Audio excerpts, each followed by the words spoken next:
At dahil di tayo nakakapagkalapati ngayon, naisip ko mag-bike na lang muna. Ang tagal kong hindi nakapag-bike, siguro mga 6 na buwan o mahigit pa. Kaya eto, pinapaayos ko yung bike ko para kapag ginamit ko, hindi ako basta-basta masisiraan sa daan. Dito nga pala ako nagpapagawa ng bike. Sa may bandang Tugatog lang to mga master.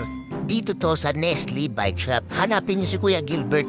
Siya yung magaling na manggagawa dito. Maayos at pulido siyang gumawa mga master. Kung mapapansin niyo naman, mabusisi siya sa paglalagay ulit ng grasa at pag-overhaul ng mga parte ng bike natin. Mga stock-up na nga yan mga master eh. Buti na lang na pagkatsagaan niya pang ayusin. Nakaparada lang kasi ito sa labas eh. Maarawan siya, maulanan, bahala siya. Ganon ko siya napabayaan mga master. Bago pa ako magkalapate, nagbabike na talaga ako. Tignan niyo naman kung ganong kapalido gumawa tong si Kuya Gilberto.